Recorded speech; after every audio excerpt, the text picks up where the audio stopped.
Okay जी, good evening. तो हम लोग कंटिन्यू करते हैं यहाँ से। मैं ऑडिबल हूँ? कोई बताओ एक बार। दिख रहा है पेपर तुम तो 2009 का?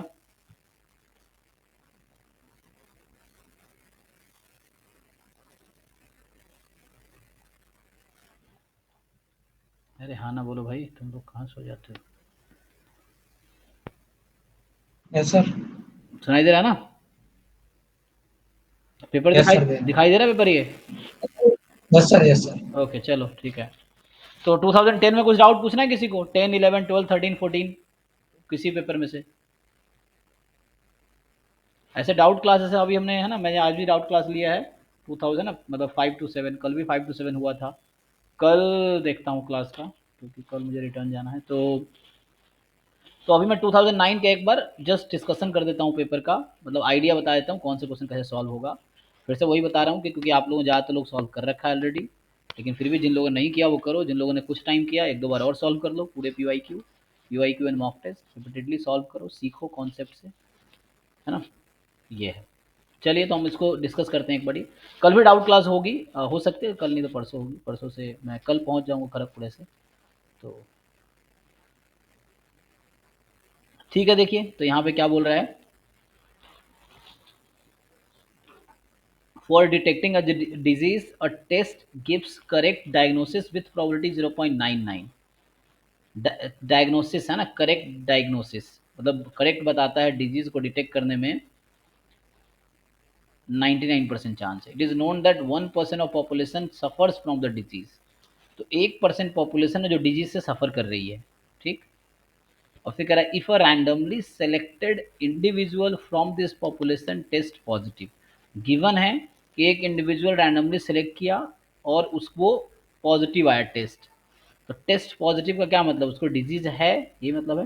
Okay, then probability that the selected individual actually has a disease. तो देखो दो ऑप्शन है, E1 इवेंट लो द, है ना, person has disease, E2 person do not have disease, दो जो ऑप्शन है।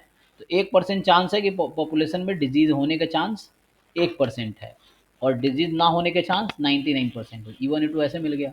ए गिवन E1, अगर डिजीज है तो डिटेक्ट कर पाएगा उसकी प्रोबेबिलिटी है 99%, ये चीज़ है। अगर डिजीज नहीं है तो डिटेक्ट करने की क्या प्रोबेबिलिटी है, 1% होगा। क्या हो, कुछ तो दिया नहीं था ना कि for detecting disease the test gives ये करेक्ट। लैंग्वेज समझ में नहीं आ रही है। समझ नहीं आ रही है? क्यों, इसमें क्या है? देखो आगे अगर मैं इसको लिख के ट्राई बताऊं, किया था, हुआ नहीं कुछ। चलो करके देखते हैं। कह रहा है the selected individual has disease. चलो अभी आंसर देखना क्या है, ऑफिशियल आंसर की में या सॉल्यूशन वाली बुक में देख लो क्या आंसर दे रखा है, मैं सॉल्व करता हूँ अपने हिसाब से। तो उसने कहा है कि बता रखा है कि selected individual from this population test positive. तो गिवन है कि जो टेस्ट है वो पॉजिटिव रिजल्ट दे रहा है, ठीक है। तो यहाँ पे इवेंट ए है कि टेस्ट इज पॉजिटिव। तो टेस्ट कह रहा है पॉजिटिव मतलब डिजीज है। E1 है कि पर्सन पे या तो डिजीज होगा उसके पास या नहीं होगा, पर्सन हैज डिजीज। और E2 है कि person do not have disease, person do not have disease, ठीक है ना। एक मिनट, तो यहाँ पे जो है सो पर्सन हैव डिजीज और person do not have disease. So आपके पास पर्सन हैज डिजीज और person do not have disease है ना, ये ना, इस तरह से। तो आपको पूछा क्या है क्वेश्चन, ध्यान से देखो। पूछ रहा है आपसे इस क्वेश्चन में कि then the probability that the test selected random individual has disease, disease होने की क्या प्रोबेबिलिटी है। अगर आपको गिवन है कि टेस्ट पॉजिटिव कह रहा है, तो E1 की प्रोबेबिलिटी गिवन ए। तो यहाँ बेस थ्योरम लगा दो, probability of E1 A given E1। और ये नहीं सॉल्यूशन देख लिए लगा सही किया होगा, तुम्हें समझ आना चाहिए प्रॉपर लॉजिक कि ऐसा क्यों हो रहा है, ये चीज़ है। इस तरह से है यहाँ पे। तो आपको क्या क्या ज़रूरत है, तो प्रोबेबिलिटी ऑफ E1, तो 1% पॉपुलेशन को डिजीज़ है ये बता रखा है। प्रोबेबिलिटी ऑफ E2 मतलब 99% को नहीं है। तो ये तो दो चीज़ पता चल गई। अब मुझे चाहिए A given E one, A given E two, है ना। तो मुझे चाहिए A given E one, A given E two. A given E one का क्या मतलब है? ए गिवन ई वन इसका मतलब है कि अगर डिजीज है उस पर्सन को, तो क्या प्रोबेबिलिटी है टेस्ट कहेगा कि डिजीज है। देखो क्वेश्चन पढ़ के बताओ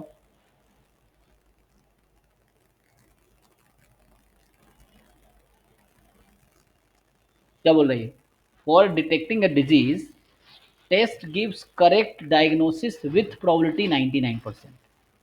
तो करेक्ट डायग्नोसिस बताएगा कि उसको है, और सही में बताएगा है, उसकी प्रोबेबिलिटी 99%। यही तो है यहाँ पे जो मैं पूछ रहा हूँ कि डिजीज उसको है और टेस्ट भी कह रहा है डिजीज है, तो ये 99% है।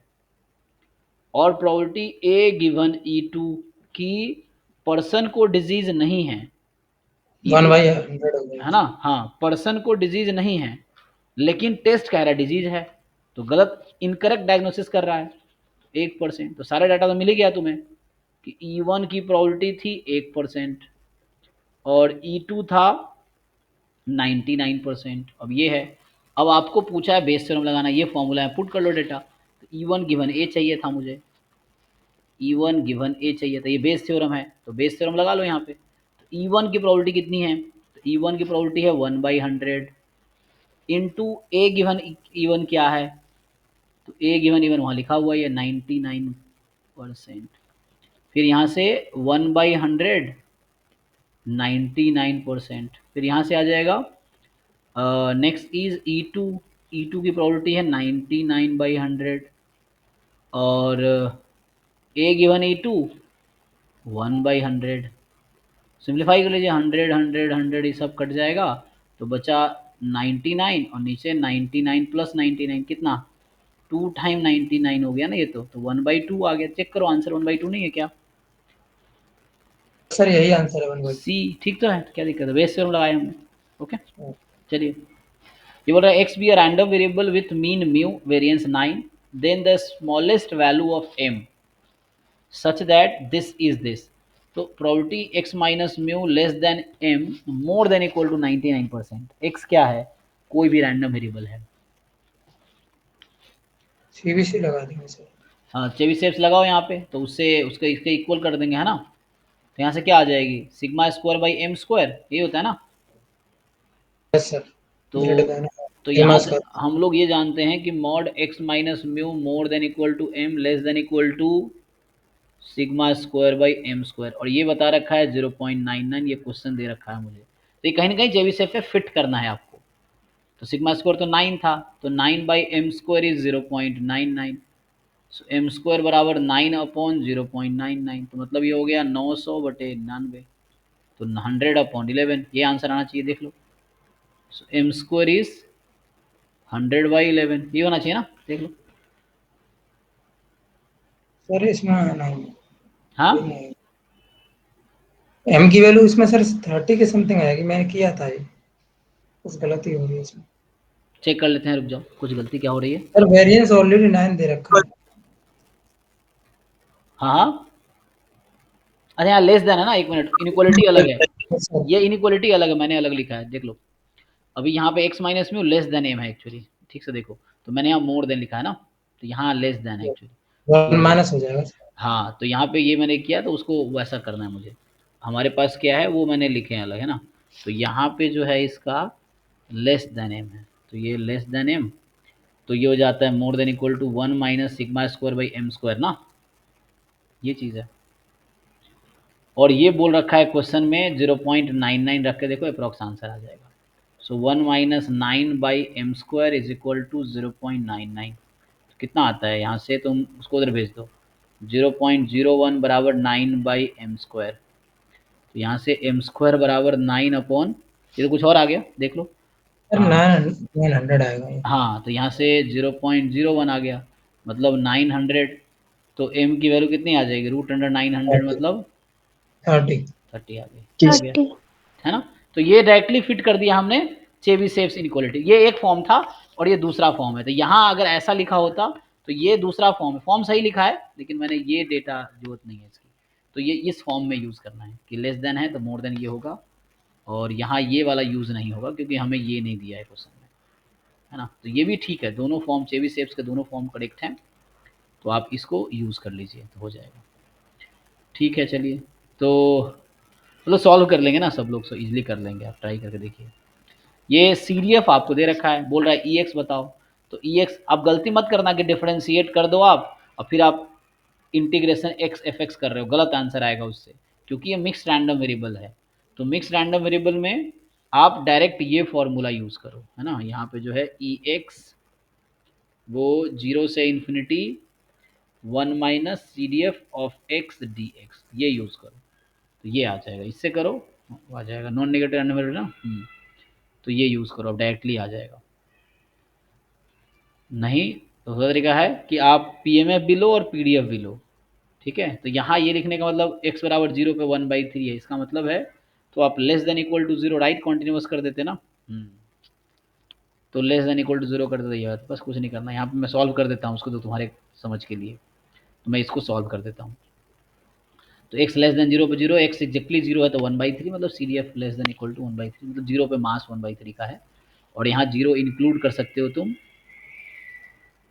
तो 0 इंक्लूड करोगे तो क्या बनेगा,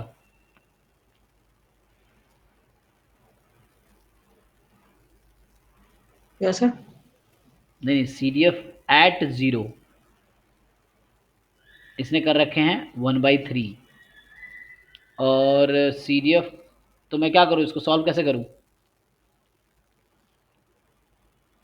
इसके बीच में तो वो निकालेंगे ना, P of zero F of zero minus के एफ ऑफ जीरो माइनस, तो उससे पी एम एफ निकलेगा। तो यहाँ से सर आएगा ग्राफ से एक्चुअली, देख सकते हैं।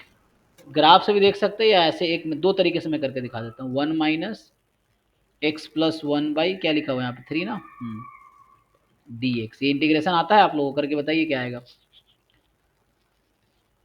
ये अच्छा ध्यान रखो, यहाँ 0 से इन्फिनिटी नहीं होगा, ये वैल्यू सी डी एफ की कब है, जब x का है 0 से 1 में है, x 0 से 1 में है तो ये रहेगा, प्लस जब x 1 से इन्फिनिटी है ना, जब x 1 से इन्फिनिटी है तो 1 माइनस 1 डी एक्स हो जाएगा, सी डी एफ 1 है ना, ये तो 0 हो जाएगी खत्म। तो इसका इंटीग्रेशन बताओ कितना आया, ये 0 से 1 में इसको इंटीग्रेट करो, क्यों 1 में कर रहा हूँ, क्योंकि ये 0 से 1 में ये सी डी एफ है।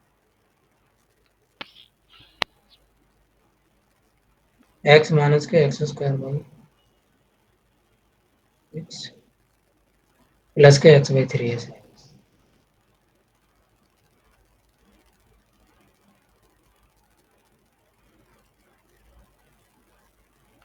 ये कितना आएगा ये बताओ, तो 7/6। कितना आ रहा है, 2/3 माइनस 1/6, 3/6 आएगा, चेक कर लीजिए कैलकुलेशन एक बार। 1 माइनस 1/3 2/3 होगा ना, हाँ 2/3 का इंटीग्रेशन माइनस x/3 का x4/2, यू चेक इंटीग्रेशन और बताओ। 1/2 आ रहा है कि नहीं, ओके, फिर से इंटरनेट इशू हो गया क्या, तो एक मिनट,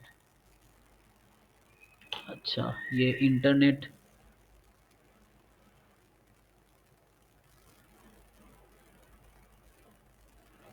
मुझे लग रहा है इंटरनेट का इशू है, मैं थोड़ा रिचार्ज कर देता हूँ, एक मिनट, ये डेटा शायद खत्म हो गया, हो जाएगा ना, देख लो। तो यहाँ से क्या आया, ई एक्स 1/2 आया, अब आप चेक करो इसका आंसर 1/2 ही होगा। दूसरा मेथड है आप पी एम एफ और पी डी एफ दोनों डिसाइड कर दो, फिर उससे वो कर लो आप, तो हो जाएगा।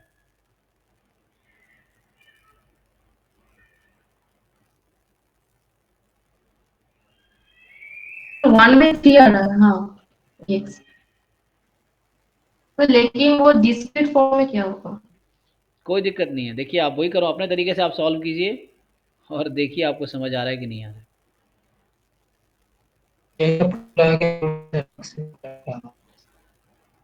एक मिनट वेट करो, मैं रिचार्ज करता हूँ, डेटा शायद मेरा ना फ़ोन का भी ख़त्म हो गया है, ये एक्स्ट्रा जो पैड पैक होता है ना, क्या बोलता हूँ, डेटा एड ऑन जो होता है, ये भी इसका ख़त्म हो रहा है।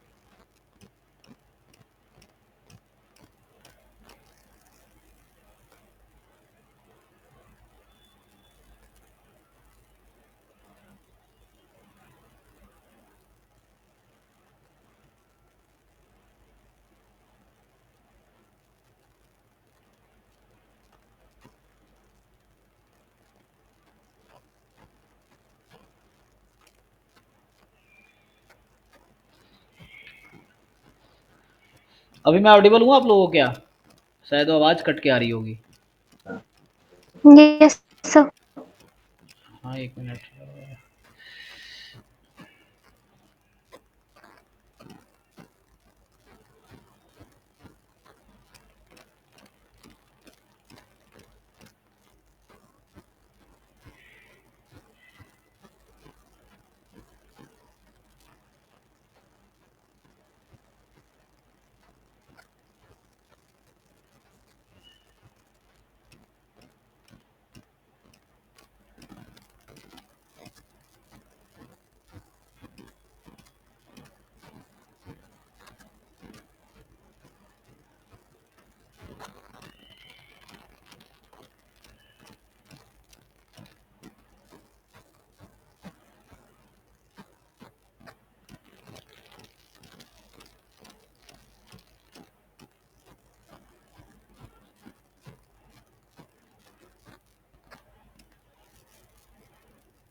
एक मिनट।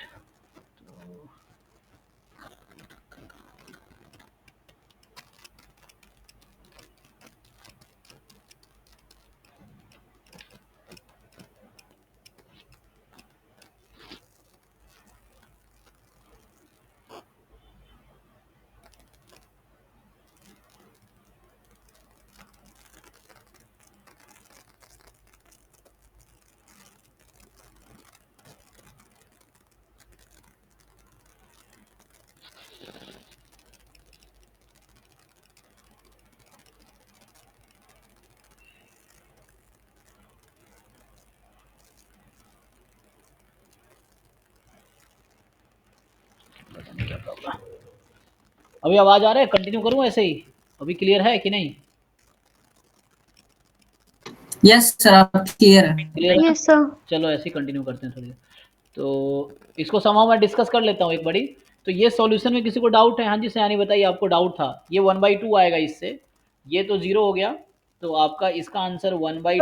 सर एक्सपेक्टेशन में थोड़ा सा प्रॉब्लम है सर। क्या प्रॉब्लम है? सर वो सर इसको सर मतलब ये सीडीएफ को क्या पीडीएफ में डिस्क्रीट में कन्वर्ट कर पाए क्या सर? मतलब ये मेथड आपको पता है, ये फॉर्मूला पता है कि नहीं आपको? हाँ ये है। हाँ ठीक है, आप जो कह रहे हो वैसे करके दिखाते हैं, मैं तभी आंसर वही आएगा। मेन मैं चाहता हूँ आप लोग सीखो, रट्टा नहीं मारो, उससे भी होगा। लेकिन आप अगर ये सोचोगे डिफरेंशिएट कर देते हैं और वो हो जाएगा, तो उससे गलत हो जाएगा। ठीक है, देखो ध्यान से। दिस सीडीएफ इज लाइक, सो ये है 0 व्हेन x लेस देन 0। आप अगर सिर्फ इतना लिखते हैं ना तो भी कोई दिक्कत नहीं, more than equal 0 less than 1 and 1 when x is more than equal to 1, यही तो है ये। डोंट बी कंफ्यूज कि यहाँ सर इक्वल टू 0 अलग से लिखा है, कोई दिक्कत नहीं है। इस इक्वल टू 0 को मैंने यहाँ इंक्लूड कर दिया डोमेन में। अब यहाँ x को 0 रखो तभी 1/3 ही तो आएगा ना, तो इन दोनों को मिला के एक जैसा मैंने लिख दिया, मतलब x बराबर 0, यहाँ इक्वलिटी लगा दिया मैंने, और ये इसी में इंक्लूड हो गया ऑलरेडी। क्यों इंक्लूड हो गया? क्योंकि आप देखो, अब x को जब यहाँ 0 रखोगे तो क्या बनेगा, 1/3 तो बनेगा। तो अभी मैंने एक तरीके से ex निकाला है, वो आपने देखा यहाँ पे। तो मैंने क्या किया, इस x प्लस 1/3 को सब्ट्रैक्ट करके इंटीग्रेट किया। दूसरे तरीके से बताता हूँ। तो अब यहाँ देखो कहाँ कहाँ ये पॉइंट सब, ये मिक्स रैंडम वेरिएबल है, ये जो random variable, this is neither discrete nor continuous, this is mixed random variable. एक मिनट, मुझे लग रहा है शायद, सो this is a mixed random variable, है ना। तो मिक्स्ड रैंडम वेरिएबल है, इसका मतलब ये हुआ कि so in the other way you can do what, आप पीएमएफ देख लो इसका। तो x बराबर 0 पे मास 1/3 है, जो कि वहाँ लिखा हुआ भी है, ठीक है ना। 0 पे कितने का जंप है, 1/3 का जंप है, ये देखना आता ना आप लोगों को। 1 पे कितने का जंप है, what is the probability eight 1, इसको देख के बताओ, what is the probability eight 1।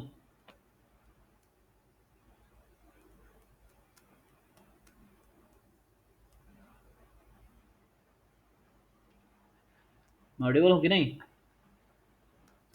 अच्छा,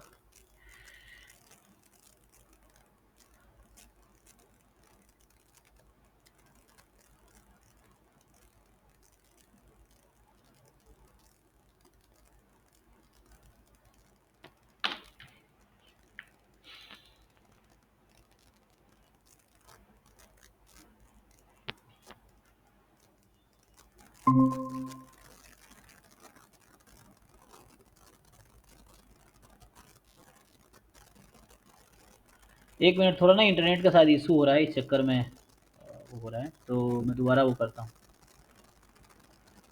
स्क्रीन शेयर करता हूँ, ठीक है।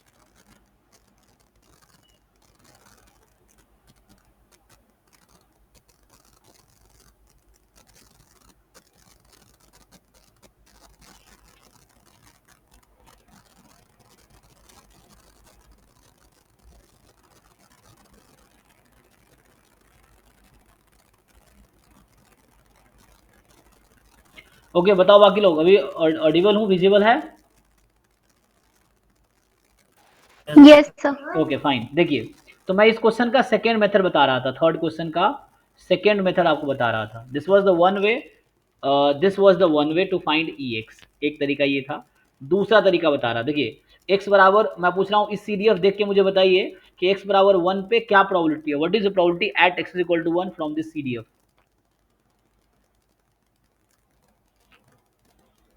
1 पे कितनी प्रोबेबिलिटी होगी? x minus 2/3। अरे नहीं मैडम, प्रोबेबिलिटी नंबर आएगा, आपको कॉन्सेप्ट ठीक करना सर पड़ेगा 1/3 होगी। 1/3 है ना। 1/3 आएगी। आप ये सब 1/3 ठीक, हाँ। ये सब ठीक कीजिए कॉन्सेप्ट, क्योंकि ऐसे कैसे इतना बड़ा मिस्टेक करेंगे आप इतने छोटे सा, ठीक है ना। तो जस्ट हमें पता है कि हाउ टू फाइंड, जंप देखते हैं, तो 1 की लेफ्ट हैंड लिमिट और 1 की राइट हैंड लिमिट, उसका वैल्यू डिफरेंस ले लेंगे। अब आप चाहो तो इसको डिफरेंशिएशन कर लो, अब कोई दिक्कत नहीं है, क्योंकि मैंने देख लिया 0 1 पे सपोर्ट में क्या है, तो ये पीएमएफ पार्ट आ गया, ठीक है। अब मैं डिफरेंशिएट कर देता हूँ, तो डिफरेंशिएट करने के साथ डेरिवेटिव 0, इसका डेरिवेटिव 1/3, तो यहाँ से आएगा 1/3 जब x 0 और 1 के बीच है, एंड 0 अदरवाइज। तो मैं फिर से कह रहा हूँ, since x is a mixed random variable, तो it has PMF part as well as PDF part. अब मीन निकालते हैं हम, देखिए ध्यान से। तो अब आपको मैं मीन निकाल के दिखाता हूँ दूसरे तरीके से। एक तरीका तो वो आपने देखा अभी, second way. So mean is, sir इधर पे जो, एक्सक्यूज मी सर इधर पे जो आप स्मॉल एफ में लिखे हैं वो सीडीएफ है। नहीं नहीं नहीं नहीं, हाँ ये सर सीडीएफ है, आपने, ये सीडीएफ है, ये नहीं नहीं सर पीडीएफ है, अभी जो आपने निकाला। हाँ वो पीडीएफ है, और ये अच्छा पीएमएफ है। अच्छा सर, मतलब मिक्स में तो हमारा पीडीएफ पीएमएफ दोनों होता है। Yes yes yes, partial PMF partial PDF. Okay sir okay क्योंकि इसमें सम 1 नहीं ओके। आएगा, और इसको आप इंटीग्रेट करेंगे 0 से 1 में, तो you will not get equal to 1, है ना। तो 2/3 मास इधर है और 1/3 डेंसिटी यहाँ आएगी 0 1 पे, तो total you will get 1। So that's why. So okay sir. mixed has both PDF part and PMF part both. Okay. So EX कैसे निकालेंगे? No problems. We'll do in the similar way. कैसे करते हैं continuous वाले में कि x time fx, ये fx है आपका, dx इंटीग्रेशन 0 से 1 plus, so this is the expectation due to continuous part, and now due to the discrete part, so we will have 0 into 1/3 plus 1 into 1/3। अब आप solve करके देखो, तब भी 1/2 ही आएगा आंसर, आप चेक करो, आना चाहिए, मतलब अगर वहाँ कैलकुलेशन गलत नहीं हुआ होगा तो चेक कीजिए आप लोग। Is it?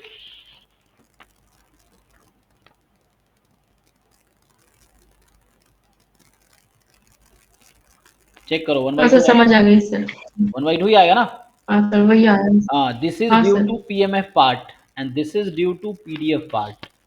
बच्चा गलती क्या करता है, बच्चा इस चीज को इग्नोर कर देता है, इसको बच्चा इग्नोर कर देता है, क्योंकि बच्चे को पढ़ाया गया है कॉलेज में सीडीएफ का डेरिवेटिव पीडीएफ होता है, लेकिन वो हमेशा नहीं होता है, सिर्फ कॉन्टिन्यूअस में होता है ऐसा।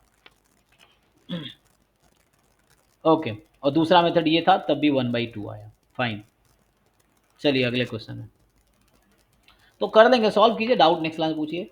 यहाँ पे क्या है कि आपके पास u1 u2 इंडिपेंडेंट यूनिफॉर्म 0 1 है, तो आप क्या कीजिए, एक काम कीजिए, -2 से न्यूमरेटर डिनोमिनेटर को मल्टीप्लाई कर दीजिए, उससे क्या फ़ायदा होगा, तो -2 log u1, ये काई स्क्वायर 2 हो जाएगा। नहीं, आपकी मर्जी है, बहुत सारे और भी अप्रोच हैं, यहाँ भी काई स्क्वायर 2 हो जाएगा, यहाँ भी काई स्क्वायर 2 हो जाएगा। Y? Because u2 has uniform 0 1, तो 1 minus u2 will also have uniform 0 1 distribution, तो उसमें भी यूनिफॉर्म 0 1 ही होगा। तो जस्ट ये काई स्क्वायर 2 काई स्क्वायर 2 काई स्क्वायर 4 बन जाएगा। बट ध्यान रखना है कि ये x upon X plus Y form का बनेगा। जो फोर्थ क्वेश्चन है, this will be of the form x upon X plus Y. So this is chi square 2 fine, chi square 2 fine and chi square 2 fine. तो x upon X plus 2, x का distribution है chi square 2 which is gamma, क्या लिखा था हमने, 1 1/2। y has distribution chi square 2 and that is gamma 1 1/2। तो बताओ जी, इसका डिस्ट्रीब्यूशन क्या आएगा रेशियो का? सर बीटा फर्स्ट काइंड आ जाएगा, 1 बीटा होगा सर। जी, बीटा फर्स्ट काइंड 1 1 आ जाएगा, हाँ 1 हाँ। Alpha alpha 1 alpha 2। अब बीटा फर्स्ट काइंड क्या पूछा, वेरिएंस पूछा है, तो अब तो बता देंगे आप लोग कि बीटा फर्स्ट काइंड में 1/12 होगा सर। जी जी, तो यहाँ से आ जाएगा आपका जो y है। अच्छा, यहाँ तो मैंने नोटेशन है ना, आप टेंशन मत लेना, नोटेशन में कुछ गलत लिख दिया हूँ, मतलब y वहाँ पे है, तो आप टेंशन मत लो कि नोटेशन में कंफ्यूज नहीं होना है, ये बोल रहा हूँ मैं कि x1 इसको x2, क्योंकि क्वेश्चन में इसको y लिखा हुआ है इसलिए ऐसा कह रहा हूँ। तो अभी ये आ जाएगा बीटा सर बीटा 1 1 यूनिफॉर्म 0 1 होता है ना? बीटा फर्स्ट काइंड 1 1 जी, यूनिफॉर्म 0 1 का वेरिएंस कितना होगा 1/12 जी, तो 1/12 आ जाए, हाँ तो 1/12, यस, बीटा 1 1 फर्स्ट काइंड में जो हो जाए यूनिफॉर्म 0 1 हो जाता है, जो कि 1/12 आंसर है इसका। तो ऐसे देखने में कितना कॉम्प्लिकेटेड लग रहा है, लेकिन मैंने क्या किया, सी केयरफुल्ली, मैंने -2 से न्यूमरेटर -2 से डिनोमिनेटर को मल्टीप्लाई कर दिया, तो ये काई स्क्वायर 2 बन गया, काई स्क्वायर 2 काई स्क्वायर 2, काई स्क्वायर 2 इज गामा 1 1/2, तो ये गामा बन गया x upon X plus Y, या x1 upon x1 plus x2 बन गया, and then we just applied this theorem. तो वैसे ट्रांसफॉर्मेशन से ईजी हो गया ये क्वेश्चन, तो इस तरह का बन गया। बट यू याद रखो काई स्क्वायर 2 कैसे बना, because I multiplied it, this x1 आई टूक इज -2 टाइम u1, ये लिया मैंने, और x2 व्हाट आई टूक -2 log 1 minus u2। Even log u2 लेते तो भी कोई दिक्कत नहीं है, लेकिन क्वेश्चन में 1 माइनस u2 है इसलिए वैसा कर रहा हूँ, ठीक है। ओके, सो आपके पास यहाँ से ये आ गया। अब x बाइनोमियल 30,1/2 है, तो बताओ क्या होगा, तो ये इजी है, आप सपोर्ट लिख लो और सपोर्ट के हिसाब से डिसाइड कर लो, दिस इज इजी, ठीक है ना। So you right the sir support. इसको पॉइसन में बदलने से और इजी हो जाएगा। नहीं नहीं, उतना लंबा चौड़ा क्यों करेंगे, ये कैलकुलेशन करना ही नहीं है इसमें, जो 5वां क्वेश्चन है। अब बुक, बैटरी लगा के हो सकता है ना। हाँ बुक वाले क्या कर रखे होंगे, इतना लंबा चौड़ा प्रूफ किए होंगे, आप मत कीजिए उससे। 15 16 17 और ये जाएगा 30 तक, यही है ना सपोर्ट इसका। बाइनोमियल 30,0.5 है, तो सपोर्ट इसका 0 से 30 तक है। तो ध्यान से देखिए, ये 0 और 30 का मास यहाँ सेम होगा, क्योंकि x का डिस्ट्रीब्यूशन है बाइनोमियल 30,1/2 है। तो आप चेक करेंगे कि probability x is equal to R and probability x is equal to 30 minus r-1, ये सेम आएगा, चेक कीजिए। नहीं, मतलब 30 माइनस आर लिखूँ यहाँ पे, 30 माइनस आर आई थिंक ना, है ना, ठीक है, 30 and 30 minus, yes sir 30 minus R का होगा। जी जी, है ना, 0 30, फिर ये 1 और 29 का सेम मास आएगा, फिर 28 एंड 2 का सेम मास आएगा ना, सम 30 हो जाएगा। तो ऐसे ही यहाँ 14 है, 14 16 का सेम मास आएगा, 13 17 का सेम मास आएगा, 15 is alone, but you know that probability x is equal to 15 is going to be more than zero, strictly more than zero, है ना। 15 पे कुछ तो मास होगा, और वो मास क्या होगा ये भी पता है हमें कि 30 से 15 हाफ की power 30, this is a probability at 15। अब मैं आपसे पूछता हूँ कि जो प्रोबेबिलिटी इस इंटरवल में आएगी वही प्रोबेबिलिटी इस इंटरवल में आएगी, क्या ये हाफ के इक्वल हो सकती है किसी एक साइड वाली, या No, हाफ से ज़्यादा हो सकती है? अब तो आपसे इजी ज्यादा भी नहीं हो सकती इजी है सर। डिसाइड करना ना। टोटल सम वन है ना, total sum is one, and this part has same mass as this part, total one है, तो आप देख लो ऑप्शन देख के इजी दिख जाएगा आपको।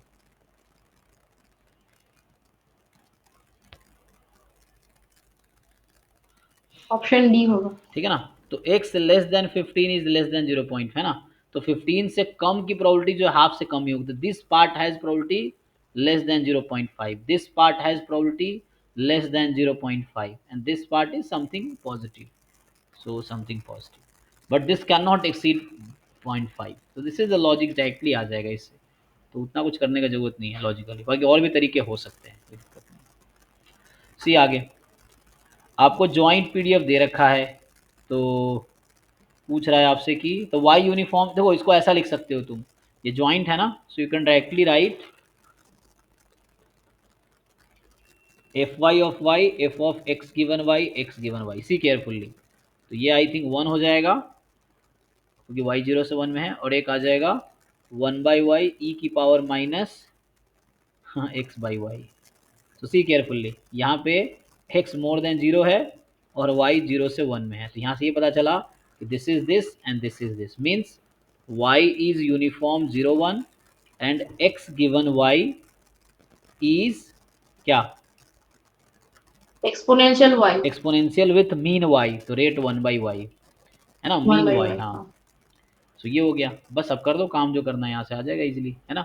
आपको अब if you need E Y तो यहाँ से मिल गया आपको, तो E Y directly you got 1/2, E X you need, तो you do what, E of X given Y, okay, you do this way, x given y is exponential 1 by rate is 1/y, the mean is y, so this is e of y only, and e this quantity is y just, है ना, mean is y and y mean is 1/2, so both are 1/2, ex and ey both are 1/2, check the option, so which option says both are 1/2, a option is correct, check कर लो, तो कितना आसानी से हो गया। सो हमने क्या किया, जो ज्वाइंट है that I wrote as a PDF of y into X given y, तो इससे मुझे इजीली दिख गया कि y यूनिफॉर्म 0 1 है, x given y exponential 1/y है, रेट 1/y है, मीन y है, तो हो गया ई एक्स जी वन। अब जो लोग थॉरोली प्रैक्टिस किए पूरे साल उनको बहुत इजी लग रहा होगा, कितना आसान आसान क्वेश्चन है ना। Now x is F distribution with m n degree of freedom, तो बोल रहा है ई एक्स इंटू ई 1/x, अब देखो बताइए आपको 1/x का डिस्ट्रीब्यूशन क्या हो जाता है, एफ एम एन, अच्छा एफ एम एन है, sir N common. Yes F N M हो जाएगा, then you know the formula of mean, put here and put here, directly आ जाएगा पुट करके। यहाँ पे x आपका एक रैंडम वेरिएबल है जिसका पीएमएफ दे रखा है डिफरेंट पॉइंट पे, हम आपसे पूछ रहा है कि for testing the null hypothesis जहाँ अल्फा 1 प्लस अल्फा 2 1 होगा against alpha 1 alpha 2 both are 0, okay, so suppose that the critical region C, ये क्रिटिकल रीजन है, मतलब x की वैल्यू 2 और 3 होगी, you will reject h not, then the critical region है साइज एंड पावर, फॉर्मूला लगाओ, and if you feel like कि है ना अगर वेरिएबल आ रहा है you just maximize that quantity, तो अल्फा 1 अल्फा 2 की वैल्यू 0 से 1 के बीच आएगी आई थिंक, है ना, यहाँ बता रखा है कि पॉजिटिव है और sum less than equal to 1 है, मतलब इंडिविजुअली दोनों 0 से 1 के बीच ही होगा, तो then you apply formula and then maximize. यहाँ बोल रहा है कि the observed value of a mean of random variable random sample from normal theta 1 is 2.3. See 2.3 is the observed value of mean of random sample. So x bar की value 2.3 है, here they say कि x bar is 2.3. This is the question, given information. If the parameter space and theta belongs to big theta and big theta here is 0 1 2 3 0 1 2 3, अब आपसे पूछ रहा है what is M L E of theta, कोई बताओ, ये तो answer देख के बताने लायक है, what is M L E of theta. Option D होगा। होगा सर। तो याद रखने की चीज ये है कि सिंस लाइक्लीहुड फंक्शन ये सिंगल रैंडम वेरिएबल है, So likelihood function is just PDF. But when you solve this, so you will see L dash theta को 0 put करोगे, you will feel like theta is x. But remember parameter space is this only. हालांकि x बार है, अच्छा यहाँ single random variable है ना, नहीं more then one है तो भी मुझे कोई दिक्कत नहीं, we don't have any problem if even if random sample, no problem.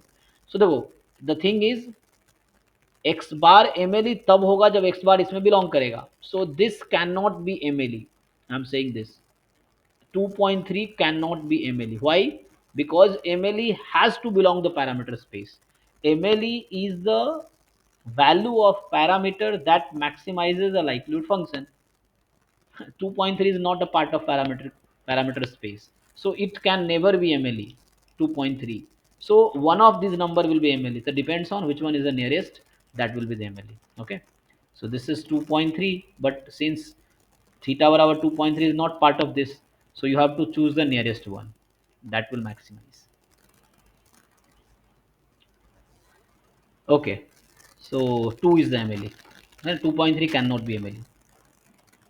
यहाँ आपके पास सिंपल है, द सीरीज दे रखा है, हालांकि पावर सीरीज टाइप का है, कब कन्वर्ज करेगी कब डाइवर्ज करेगी. तो you apply some root test, ratio test से कर लो, आप से कर सकते हो, रूट टेस्ट भी लगा सकते हो, सिंपली उससे आ जाएगा. यहाँ कह रहा है कि एफ डिफरेंशिएबल फंक्शन है 0 1 पे, जाई 0 1 में इस तरह से है कि F X less than F जाई इक्वल टू एफ जीरो. अच्छा, ये अच्छा क्वेश्चन है, कॉन्सेप्चुअल क्वेश्चन है, मतलब ये कि F X less than F जाई है और एफ जाई एफ जीरो इक्वल है, जाई क्या है, एक्स के इक्वल नहीं है. अच्छा, और एक्स 0 1 में कुछ भी हो सकता है जाई को छोड़ के. ओके, तो यहाँ से कहने का क्या मतलब है, F X less than F जाई, इसका मतलब है जाई is the point of maxima, 0 is the point of maxima, जाई एन 0 है सेम पॉइंट ऑफ, है ना, वैल्यू सेम है दोनों की. अच्छा, तो इस इंटरवल में जो है ना जाई पॉइंट ऑफ मैक्सिमा है, 0 1 के इंटरवल में जाई is the point of maxima. ये कह रहा है F X less than F जाई है ना, तो जाई is the point of maxima. तो तुम खुद ही दिमाग लगाओ क्या होगा इसमें, है ना, तुम खुद दिमाग लगा के देखो क्या होना चाहिए. कि क्वेश्चन ये कहना चाह रहा है कि 0 1 का आपका इंटरवल है, 0 1, ठीक, तो जो वैल्यू 0 पे है वही वैल्यू, जाई कोई बीच की वैल्यू है, let's say this is a xi, at that point function attains maximum value, and यहाँ इक्वल नहीं है बीच में, see carefully, F X less than F xi, but I am saying F X is less than F xi for all xi belongs to 0 to 1, ये लिखा हुआ है strictly. So even constant function नहीं ले सकते तुम. लेकिन एक और इन्फॉर्मेशन है कि एफ जाई and F zero takes equal value, इसकी वैल्यू इक्वल है, ये बता रखा है कि 0 पे या जाई पे सेम वैल्यू है. तो सोचो, मान लो ये वैल्यू मैंने जाई पे लिया तो इक्वल 0 पे भी यहाँ है. अब सोचो फंक्शन कैसा चलेगा, तुम खुद दिमाग लगाओ. पॉइंट ऑफ मैक्सिमा जाई है, तो मैं अगर ये पूछूं कि जैसे फंक्शन 0 से आगे बढ़ेगी तो ये ग्राफ ऊपर की तरफ जाएगी या नीचे की तरफ जाएगी, नीचे की तरफ. हाँ, because this is the point of maxima, because xi is point of maxima, तो इस पे हाईएस्ट वैल्यू रहेगी, इसके ऊपर नहीं जा सकती वैल्यू, इसके नीचे आना पड़ेगा. तो ये ग्राफ कुछ ऐसा होगा, ठीक है ना, रफली बता रहा हूं मैं, तो चेक करो कहना क्या चाह रहा है. एफ डैश जाई 0, तो जाई चूंकि पॉइंट ऑफ मैक्सिमा है, तो ये थ्योरम होता है कि पॉइंट ऑफ मैक्सिमा है, so this must be a critical point. Point of maxima, point of minima must be a critical point. So this is necessary that f dash जाई must be 0. 0 होना ही पड़ेगा f dash जाई को, तो f dash जाई को 0 होना पड़ेगा. अब दूसरी चीज, 0 पे फंक्शन क्या होगा, ये पूछ रहा था मैं, फंक्शन डिक्रीजिंग होगा 0 के आगे या इंक्रीजिंग होगा, क्या हो रहा है फंक्शन यहाँ पे 0 पे, x डिक्रीजिंग हो रहा है. सो f dash Decreasing 0, f dash 0 क्या होगा, पॉजिटिव या नेगेटिव, लेस देन होगा, हाँ लेस देन, क्योंकि xi is the point of maxima. So in the interval 0 1 there is no other point which can take value more than F xi, so that function has to take less value than this. तो पहली बात 0 पे function decreasing होगा और F dash जाई 0 होना पड़ेगा, because xi is the critical point. Why, because xi is the point of maxima. तो ये देखो कौन सा ऑप्शन है, ये कॉन्सेप्चुअल क्वेश्चन है, इसमें कोई कैलकुलेशन नहीं है. एफ डैश 0 लेस देन 0 होगा और एफ डैश जाई 0 होगा. एफ डैश आई 0 होगा एंड एफ डैश 0 होगा। कहाँ गया, कौन सा ऑप्शन है ये? हाँ, बी वाला option, less than equal to 0 है ना। सो बी ऑप्शन है, even if you take less than equal to 0 no problem, strictly degree नहीं आएगा ना, कोई दिक्कत नहीं। तो यहाँ से F dash I less than और इक्वल टू 0 और है ना, चलेगा, ये चल जाएगा। बी ऑप्शन करेक्ट है यहाँ। बोला area of the reason bounded by, ये आसान क्वेश्चन है, आप क्लास 12 में आपने किया हुआ, ग्राफ बनाओ और एरिया निकालो। सिस्टम ऑफ इक्वेशन है, चेक करो कब यूनिक सॉल्यूशन कब ये है। यहाँ पे आपके पास है एक मैट्रिक्स दे रखा है ऑर्थोगोनल, ऑर्थोगोनल पता है आपको, ए इंटू ए ट्रांसपोज आई है, और इस तरह से है कि ए 1j इस ऑर्डर को फॉलो कर रहा है, 1j मतलब फर्स्ट रो के सारे एलिमेंट 1/√n है। अच्छा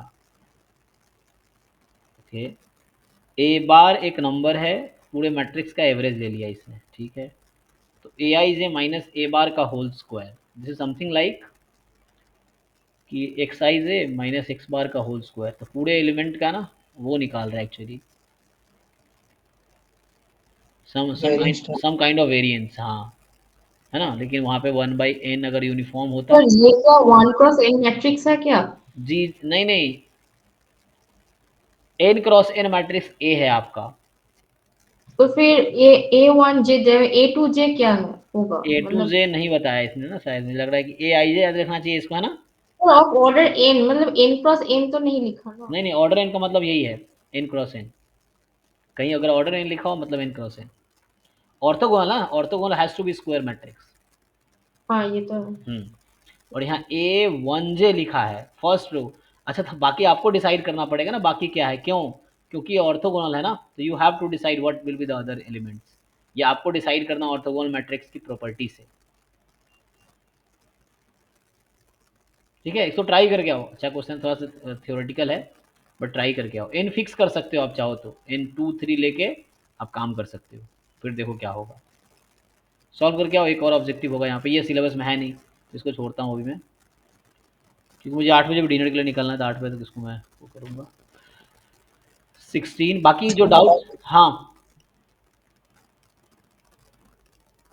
कोई कुछ पूछ रहा है क्या? Yes sir. बोलो। बता दीजिए सर, इसको ये हुआ नहीं था, ये मैं ट्राई किया था। कौन सा वाला? 14? नहीं नहीं, मैं 16 की कह रहा हूँ सर। अच्छा 16 वाला है, ओके।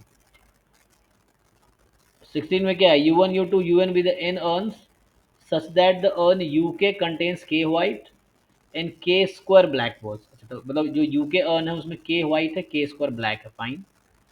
अच्छा, consider the random sample, sorry, consider random experiment of selecting an urn and drawing a ball out of it at random. तो पहले क्या किया, पहले तो एक आप अर्न सेलेक्ट करोगे, तो you have N choices E1 E2 E3 En, then you will draw a ball out of that selected earn.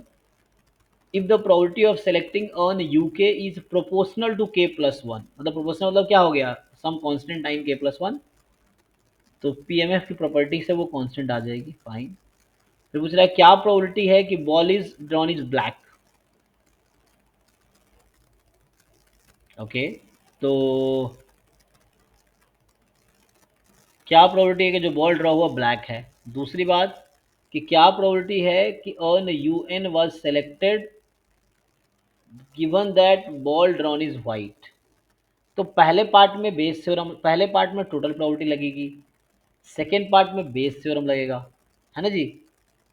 चलिए करते हैं, तो क्या मुश्किल लगा तुम्हें इसमें?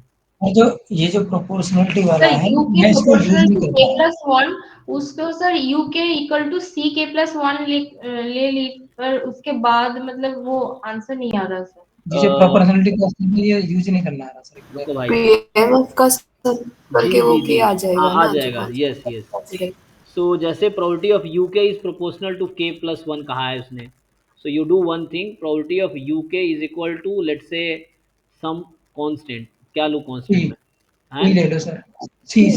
चलो c टाइम k+1। अब मेरे भाई ये बताओ, आपको ये पता है summation probability of uk k from 1 to n ये किसके इक्वल होगा?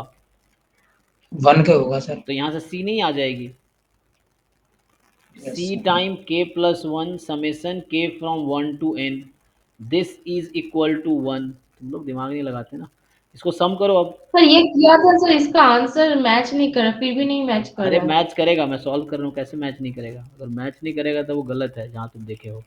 मैच करेगा, हमें सीखना है ना, तुम्हें सीखना है क्यों नहीं कर रहा है, तो वही तो तुम्हें सीखना है कि भैया क्यों मैच नहीं कर रहा है ना। तो आपसे को कहाँ पे गलती हो रही है आपसे, या क्या क्वेश्चन मिस्टेक है। तो ये आएगा n into N plus one upon two plus summation one N आ जाएगा इज वन। तो यहाँ से c निकल गया जी, एलसीएम ले लो इसका, c आ गया, रख दो यहाँ पे। तो अब हो तो गया, क्या ही है अब, क्या आंसर मैच नहीं कर रहा। तो यहाँ से निकालो, पहले सिंप्लीफाई करो इसको, N square plus N plus two N upon में टू टाइम्स सी बराबर वन। तो यहाँ से सी कुछ ऐसा आ गया, 2/, टू अपॉन है ना N square plus three N आ गया ना, इस तरह से आ गया। yes sir. तो ये आ गया Yes, सी की वैल्यू, तो सी की sir. वैल्यू तो पी एम एफ आ गई हमारे पास, two time K plus one upon N square plus three N. देखो एन फिक्स है, के तो सपोर्ट है, मतलब मेरा मतलब ये है कि K can take value one two three up to N, ये मतलब है इस तरह से। सो u1 का निकालना है तो ये आ जाएगा, u2 का निकालना है वो आ जाएगा, ऐसे कर करके। अब देखो कोई जो हमारा अर्न यू के है, उसमें बोला है क्वेश्चन ने कि देयर आर के वाइट एंड के square block, sorry black, white and के स्क्वायर आपका ब्लैक है। तो के इज वाइट एंड के स्क्वायर ब्लैक, टोटल के स्क्वायर प्लस के बॉल्स हैं, फाइन। यूके में मतलब U1 में होगा एक वाइट एक ब्लैक, U2 में होगा दो वाइट चार ब्लैक, ऐसे कर करके डिफरेंट, क्योंकि के यहाँ पे one two three up to N हो सकता है ना, इस तरह से। तो आपको क्या करना है, आपसे पहला इसने पूछा है कि प्रोबेबिलिटी, देखो मैं इवेंट बना रखा हूँ U1 U2 UK, समझना। तो पहला पूछा है कि क्या प्रोबेबिलिटी बॉल इज ब्लैक, तो मुझे ड्रॉन बॉल ब्लैक की प्रोबेबिलिटी निकालते, ए इवेंट ले लेता हूँ, ड्रॉन बॉल इज ब्लैक, है ना। अब मेरे पास पता है रैंडम वेरिएबल क्या है, जो मैं E1 E2 E3 लेता था ना, अब मेरे पास ये है U1 U2 UN, there are n events, U1 मतलब पहला अर्न, U2 दूसरा अर्न। तो मेरे भाई यहाँ मुझे ए की प्रोबेबिलिटी निकालनी है, तो हम जानते तो हैं टोटल प्रोबेबिलिटी की, probability of UI into A given UI, क्यों आंसर नहीं आएगा। आई बराबर वन टू एन, देखिए यहाँ पे अब समेसन आई बराबर वन टू एन UI का प्रोबेबिलिटी, या यू के लिख लो, तुम्हें के में इंटरेस्ट है तो आई की जगह यूके हमने ऑलरेडी फाइन कर रखा है यहाँ से, यूके की प्रोबेबिलिटी फाइनली ये आई है ना, two time K plus one upon N square plus three N. तो two time K plus one N square plus three N, probability A given UK. अब यूके अर्न में से मैं एक बॉल ड्रॉ कर रहा हूँ, और वो ब्लैक होने की क्या प्रोबेबिलिटी, खुद ही बताओ यहाँ देख के कि ब्लैक आने की क्या प्रोबेबिलिटी है। a square upon k plus के k स्क्वायर square. अपॉन के स्क्वायर प्लस के। जी, अब क्या इसका समेसन आप निकाल पाएंगे, नहीं निकाल Yes पाएंगे, sir. ऐसे कैसे आंसर नहीं आएगा, आप लोग ट्राई नहीं करते ठीक से, आप थोड़ा टाइम देंगे ना, ट्राई करेंगे तो आएगा आंसर। देखिए तो यहाँ से क्या हो गया, ये के प्लस वन इसको काट देगा के टाइम में, ये के इस के को काट देगा, और ये समेसन के पे है, तो समेसन आई लिखा था पहले, के कर दिया। तो यहाँ एन का कोई प्रॉब्लम नहीं है, N you can take out, तो two upon N square plus three N you can take out, just you need to take the summation over K, and term सिर्फ के बचा हुआ है इन साइड, ये तो पता ही है आप लोगों को, यहाँ N n common. n plus. हाँ तो ये हो गया N into N plus one by two, two two भी कट गया, एन एन भी कट गया, एन भी कट गया, तो बचा answer N plus one by N plus three. ये पहले पार्ट का आंसर है, क्या दिक्कत है भाई बताओ। पार्ट ए का आंसर ये है कि ड्रॉन बॉल इज वाइट, कहाँ आंसर नहीं आ रहा, चेक करो उसमें आंसर क्या है। यही है सर. हो गया ना, तो बस तुम्हें कॉन्सेप्ट क्लियर होना चाहिए, सॉल्यूशन देख के समझोगे अक्सर नहीं समझ आएगा, क्योंकि तुम ये वाइट ढूंढते रह जाओगे ना, तुम खुद सोचोगे तो दिख जाएगा तुम्हें क्या हो रहा है। तो मैंने टोटल प्रोबेबिलिटी यूज़ किया है पहले पार्ट में, दूसरे पार्ट में बेस थ्योरम यूज़ करूंगा, ठीक है। बेस थ्योरम में क्या है, अब मुझे चाहिए प्रोबेबिलिटी दैट, अच्छा तो मुझे दूसरा पार्ट कह रहा है कि what is the probability that U N was selected given that ball was white.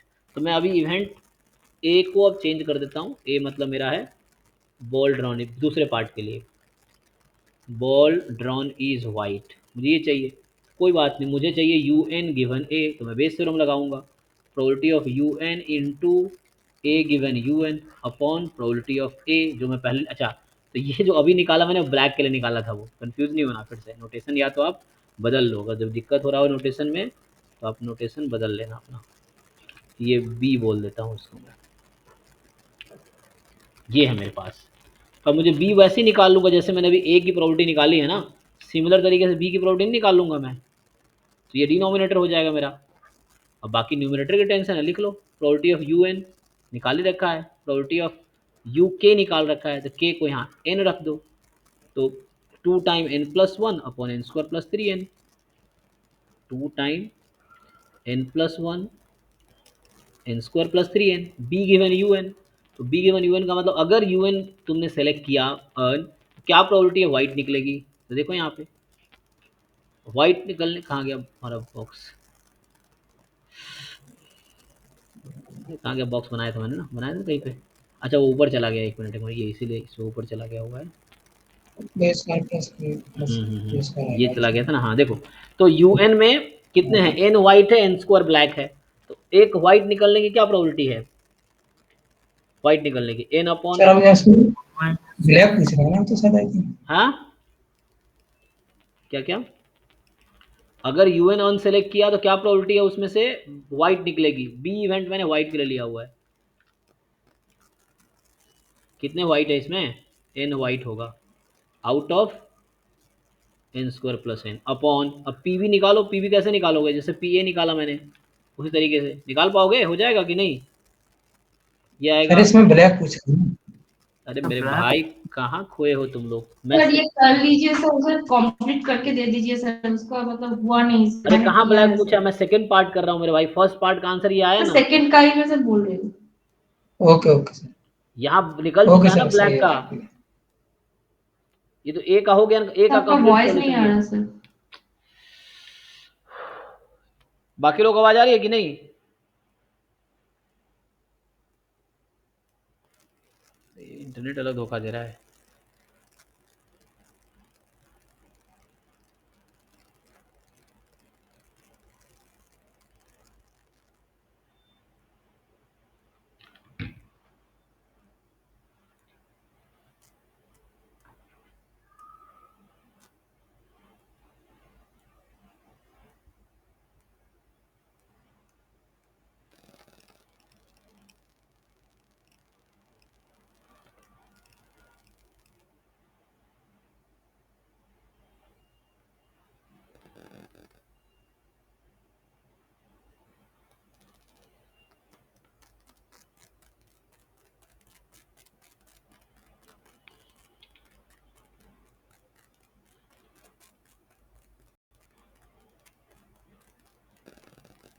Okay, मैं ऑडिबल हूँ भाई, सयानी बताओ बाकी लोग, यस हाँ सर। सर। और स्क्रीन भी विजिबल होगा। देखो इस क्वेश्चन को कंप्लीट कर देता हूँ अभी मैं, और बाकी फिर अगले क्लास में करेंगे। तो मैं क्या करता हूँ, 1 मिनट, आपका ये ठीक है ना, तो इसका मैं पहला पार्ट ऑलरेडी कंप्लीट कर चुका हूँ, देखो यहाँ पे पहला पार्ट का यही सॉल्यूशन है जो यहाँ दिख रहा है स्क्रीन पे, this is solution of first part total probability से, ठीक है। और इस पे मैंने पीएमएफ निकाले थे जस्ट, तो यहाँ जस्ट मैं सी की वैल्यू निकाला था इस स्क्रीन पे, इस क्वेश्चन पे, मतलब इस पेज पे। अगले पेज पे पार्ट 1 सॉल्व हो गया, इस पे जो पार्ट 2 कर रहा हूँ, देखो ध्यान से, तो बी मैंने लिया, black ball drawn is white, तो यू एन गिवन बी चाहिए था, तो ये बेस थ्योरम लगा दिया। अब मुझे डिनोमिनेटर चाहिए, तो यू बी मैं अलग से निकाल देता हूँ, देखो तो सीधा सीधा पुट कर लेना, क्यों आंसर नहीं आएगा, यू बी चाहिए मुझे, तो यू बी का मतलब है प्रोबेबिलिटी ऑफ बी चाहिए मुझे, मतलब प्रोबेबिलिटी ऑफ बी चाहिए ना मुझे, हाँ डिनोमीटर में टोटल प्रोबेबिलिटी से आ जाएगा, ये क्या है, summation probability of U K into probability of B given U K, Bayes ये टोटल प्रोबेबिलिटी यूज़ किया, के फ्रॉम 1 to n, तो summation K from 1 to n, probability of U K क्या आया था, 2 time K plus one N square plus 3n, check करना भाई तुम लोग। अब अगर यू के अर्न सेलेक्ट किया तो क्या प्रोबेबिलिटी है, बी इवेंट मैंने ले रखा है व्हाइट को, ठीक है ना, व्हाइट निकलने की, तो चेक करो व्हाइट कितने हैं, के कितने में से, के स्क्वायर प्लस के में से, तो के अपॉन के स्क्वायर प्लस के, तो यहाँ से क्या होगा, फिर से के प्लस वन इसको काटेगा के टाइम में, के खत्म, तो बचा क्या, ध्यान से देखो बचा क्या, तो इसमें बचा है आपका 1 upon 1 upon square plus 3n को बाहर करो और 2 को भी बाहर करो, तो बचा 1 और k फ्रॉम 1 to n, इसका सम कितना आएगा? n 10। तो ये हो गया 2n n upon n square plus 3n। चाहो तो n काट भी सकते हो, तो बचेगा 2 अपॉन n प्लस 3। आ गया ये पीवी की प्रॉपर्टी, रख दो यहाँ पे। तो यहाँ n क्या आया, इसको रख दो यहाँ पे जो आया यहाँ पे, ये 2 अपॉन n प्लस 3 यहाँ रखो, 2 अपॉन n प्लस 3 हो जाएगा। तो देखो क्या होगा, ये n से काटेगा तो n प्लस 3 बनेगा, ये n प्लस 3 यहाँ से कट गया, ये 2 यहाँ से कट गया, ये n प्लस 1 इसको काटा तो यहाँ n बचा। तो फाइनली आंसर 1/n है। चेक करो क्या है। यस सर, यही आ रहा है। हाँ जी सयानी, फुल सोल्यूशन मिला? हाँ सर, ठीक है हाँ, सर। थोड़ा दिमाग वाग यूज़ कीजिए, हो जाएगा, सब लोग कर लेंगे। शांत दिमाग से करोगे ना, कोई भी कर सकता है सॉल्व। होता क्या है, शुरू में हिम्मत हार जाते हैं हम लोग, हमें लगता है नहीं होगा कोई सर कोई। नहीं सर, कैलकुलेशन में कोई प्रॉब्लम हुआ था सर। ठीक है ना, कई बार क्या सोल्यूशन देख के हमें सर डर एक लग ग्रुप जाता का है। क्वेश्चन भेजा है सर, एक उसको देख लीजिए बस। हाँ, तो अभी अब बाकी मैं नेक्स्ट क्लास में इसको तुम लोग सॉल्व करके आना सब लोग। तो ये 16 17 18 19 20 जो भी है, एक बार कल सॉल्व करके आओ इसको तुम लोग, ठीक है? और कल इसका डाउट पूछना। तो 2000 जो 9 में कितने, हाँ 10 ही आ गया, 10 कल कराया था, तो 10 का जो रह गया वो अगर आपका रह गया हो तो 9 भी अच्छे से सॉल्व करके आना, जो आउट ऑफ सिलेबस है छोड़ देना। जैसे ये तो सिलेबस का ही लग रहा है, डिफरेंशिएबल है, हाँ ये तो सिलेबस का ही है, ये सब भी सिलेबस का ही है। तो करके आओ, फिर ट्राई करते हैं। इसका प्रूफ देखना पड़ेगा सर मुझे। वहाँ पर तो ग्लोबल मैक्सिमा है, उसमें थोड़ा सा प्रॉब्लम है सर। क्या प्रॉब्लम है, ग्लोबल का कॉन्सेप्ट क्लियर है आपको? नहीं सर, उसमें तो सर उसके थोड़ा सा बारे में दिक्कत है पढ़िए। देखो आपको सर। मैं एक आइडिया देता हूँ, जब भी आपको कोई वर्ड नहीं पता हो ना, पहले गूगल कीजिए उसको, थोड़ा सा 10-5 है ना, 5 लाइन पढ़िए, आपको आइडिया मिल जाएगा। फिर ट्राई कीजिए, हो जाएगा। गूगल कीजिए या बुक खोलिए, बुक में जाके पढ़िए, what is meaning of global maxima, global minima. Solve करके आओ और फिर कल पूछो, तो कल इसको कंप्लीट करते हैं 2009 को। कल डाउट क्लास में दिन में ले सकता हूँ, मैं बता दूंगा, है ना, डाउट क्लास में लूंगा। सॉल्व करके आओ पहले इसको, फिर देखते हैं, ठीक है? हाँ जी, किसका डाउट क्या है भाई? सर एक ग्रुप में भेजा था, उसको देख लीजिए, वो रेशियो टेस्ट से रिलेटेड है सर, लिमिट।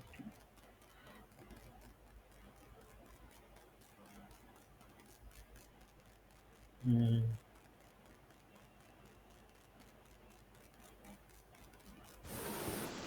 क्या ग्रुप में क्या है, इसमें क्या है बताओ? कि B N is a sequence sir of इसमें रियल नंबर। और बी एन क्या है तुम्हारे, पढ़ो जरा क्या लिखा है, एन फैक्टोरियल की पावर 1/n। यस सर, अच्छा, ओके। तो पूछ क्या रहा है तुमसे ये, limit n tends to infinity B N plus 1, तो मतलब हो गया n प्लस 1 फैक्टोरियल इस पूरे की power 1/n plus 1 upon B N, तो मतलब n फैक्टोरियल की पावर 1/n, फिर इस पूरे की पावर n। ओके, तो क्या इसको दिमाग में लगाओ थोड़ा सा, क्या दिक्कत आएगा इसमें? इसमें ये कर रहे हैं तो लास्ट में नहीं हो पा रहा सर, एंड टाइम मतलब। सो n प्लस 1 की पावर 1/n प्लस 1, फिर n फैक्टोरियल की पावर 1/n प्लस 1, इसको ब्रेक किया मैंने अभी। और यहाँ पे है n फैक्टोरियल की पावर 1/n, इस पूरे की पावर अभी n है। तो इसको जब तुम ब्रेक करोगे तो क्या बनेगा, limit n tends to infinity, इसको इसको पहले साथ लिख लो, तो साथ लिख लोगे तो कुछ ऐसा बन गया, n प्लस 1 इसकी power n upon n plus 1 हो जाएगा, और इनटू में n फैक्टोरियल इसका बनेगा 1/n प्लस 1 माइनस 1/n, और इस इंटू में n है, तो इंटू में n है, इसका मतलब ये हो गया, एलसीएम लो इसका, या पहले तुम पावर वो कर दो, ठीक है? तो यहाँ से क्या बनेगा तुम्हारा ये, n प्लस 1 के बाद n अपॉन n प्लस 1, और n फैक्टोरियल, यहाँ पे पावर है n अपॉन n प्लस 1, और डिनोमिनेटर में है n फैक्टोरियल जस्ट। हाँ, अब क्या दिक्कत है यहाँ पे? तो जहाँ तक आया हुआ है इसको ठीक से लिखो। यहाँ तक सर हो गया। हाँ, अब क्या करना है हमें, तो हमें ये पता है कि n अपॉन n प्लस 1 कहाँ जा रहा है, इन 1 पे, 1 पे ना, इन्फिनिटी, और n प्लस 1 कहाँ जा रहा है, इन्फिनिटी पे। ओके,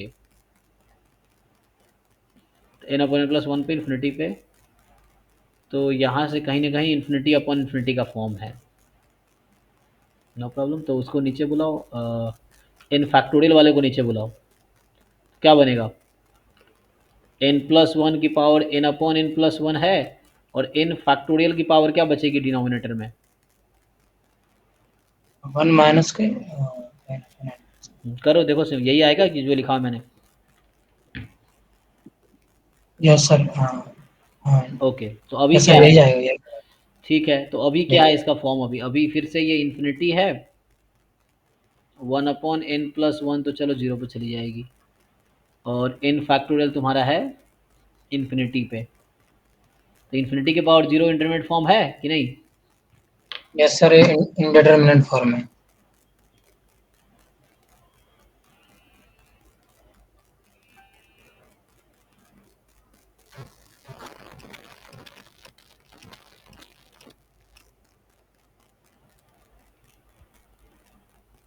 तो क्या करोगे अब, तो ये तो इंटरमीडिएट फॉर्म है, और ऊपर अलग से तुम्हारे पास न्यूमरेटर में है इन्फिनिटी की पावर 1, तो वो तो इन्फिनिटी ही है खुद ही, तो इसको थोड़ा सा रिड्यूस करो, और सो अच्छा तो मैंने थोड़ा सा इसके बाद में लॉग लेके देखा था बोथ साइड, तो नहीं नहीं, एक मिनट, एन प्लस वन की पावर एन प्लस वन और इसकी पावर 1/n+1, ये कहाँ पे जाती है, ये 1 पे जाएगी, ये फॉर्मूला होता है ना, एन की पावर 1/n की,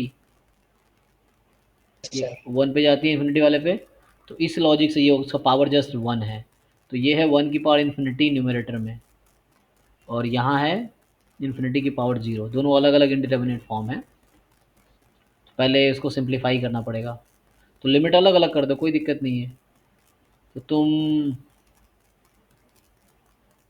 हाँ लॉग ले लो, क्या दिक्कत है यहाँ पे, तो यहाँ है ना n प्लस वन की पावर 1/n+1, फिर पावर n है, तो ये इस फॉर्म का है, ये इस फॉर्म का है, तो लॉग लोगे तो क्या दिक्कत आ रहा है लॉग लेने में, उसके बाद नहीं कर पा रहे सर कि इसमें लॉग को ओपन करना है या कैसे। अच्छा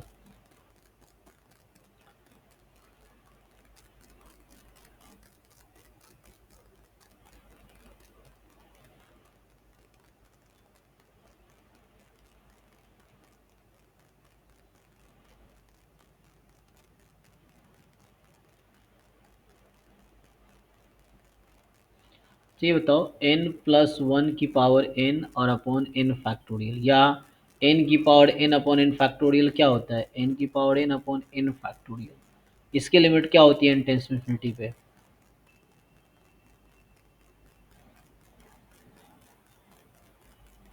ये तो फिलहाल मैं इंडिटरमिनेट फॉर्म बनना है। तो इसको तुम्हें सॉल्व करना पड़ेगा, लॉग लेके आ जाएगा ये, तो इसके लिमिट निकालोगे में भी इन्फिनिटी आएगी, लॉग ले करना पड़ेगा, तो यहाँ तुमने लॉग लिया, और हाँ लॉग से भी आ जाएगा, लॉग यहाँ लेंगे तो ये बाहर आया log n+1, और यहाँ बाहर फिर उसमें उस केस में बनेगी तुम्हारी इन्फिनिटी माइनस इन्फिनिटी का फॉर्म बनेगी, तो उसको कहीं ना कहीं 0/0 का फॉर्म में लाने की कोशिश करो, अगर 0/0 फॉर्म में आ जाता है ये इन्फिनिटी बाई इन्फिनिटी में, तो एल ऑप्टर लग जाएगा, नहीं तो फॉर्मूला यूज़ करना पड़ेगा। नहीं सर, जैसे कि n फैक्टोरियल है उसमें कैसे मतलब डिफरेंशिएशन वाला वो भी तो। अच्छा, तो वो डिफ्रेंशिएट कैसे करेंगे, है ना, ये क्वेश्चन यहाँ पे है दिक्कत, यस सर। तो यहाँ फॉर्मूला ही कोई लगाना पड़ेगा हमें, ये कोई थ्योरम पे तो नहीं डायरेक्टली, तो रेशियो लिया है तुम्हारा, और रेशियो लेके पावर n किया है, ठीक है, इसको मैं देखता हूँ, 8 बजे मेरा डिनर का टाइम था तो मुझे जाना पड़ेगा, तो इसको मैं ट्राई करता हूँ, या कल फिर पूछना, ठीक है, डाउट क्लास में, ओके तो ओके हाँ सर। अभी मैं थोड़ा निकलता हूँ, तो ठीक है, नेक्स्ट क्लास में इसको सॉल्व करते हैं, बाकी जो भी डाउट्स रह गए आपके, कल डाउट क्लास रखूंगा, मैं ग्रुप में इन्फॉर्म करूंगा, तो आप डाउट क्लास ज्वाइन करना, तो 2009 का आप सॉल्व कर लीजिए आप लोग, 2009, 10 है ना, उसके बाद नेक्स्ट क्लास